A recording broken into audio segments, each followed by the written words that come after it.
Welcome to గోదారమ్మ. ఏంది గోదారమ్మ నిద్రమోహాన్ని helmet పెట్టుకుని ఎక్కడికి వెళ్ళిపోతుంది అనుకుంటున్నారా?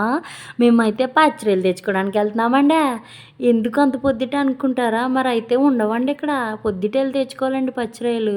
ఇంకైతే వెళ్ళిపోతున్నామండి. ఇది కొండ ప్రదేశం కదండి, ఇంత వేడిగా ఉన్నా కూడా చల్లగా ఉందండి మార్నింగ్. ఇప్పుడైతే మేమైతే మార్కెట్కి వచ్చేసామండి. ఇప్పుడే వచ్చినాయి అంట పచ్చిరొయ్యలు. ఇదిగోండి కేజీ 750 రూపాయలు అంటండి. ఇంకా తినాలని ఆశ ఉన్నప్పుడు ఎంత రేట్ అయితే ఏంటండి, ఇంకైతే కొనేసుకున్నాము. ఇప్పుడైతే ఆవిడైతే క్లీన్ చేస్తుందండి. దీని నరం అయితే తీయరు, మేమైతే ఇంటికి వెళ్ళాక తీసుకుంటామండి నరం. మర్చిపోయానండి, ఇంతకీ మీ ఇంట్లో ఏం స్పెషల్ అండి?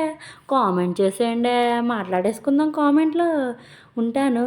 అయితే మేమైతే వెజిటేబుల్ మార్కెట్కి కూడా వెళ్ళామండి. అక్కడైతే నేను వ్లాగ్ షూట్ చేయలేదండి. ఇదేంటి, అప్పుడే మా కర్రీ రెడీ అయిపోయిందండి. ఏంటి సగమే పెట్టి కర్రీ రెడీ అయిపోయింది అనుకుంటున్నారు? ఇదైతే ఫుల్ వీడియో అప్లోడ్ చేస్తానండి. మా హస్బెండ్ పచ్చిరొయ్యల కర్రీ చాలా బాగా చేస్తారండి. ఇప్పుడైతే ప్లేట్లోకి సర్వ్ చేసేసుకుందామండి. ఏంటి ఇంత రైస్ పెట్టుకుంది, ఇంత కర్రీ వేసుకుంది అనుకుంటున్నారా? లేదండి, నేను మా ఆయన ఒక ప్లేట్లోనే తినేస్తామండి. సండే కదా, మా హస్బెండ్ తినిపిస్తున్నారండి. కర్రీ మొత్తం సూపర్ ఉందండి. ప్లీజ్ మీరైతే నా ఛానల్ సబ్స్క్రైబ్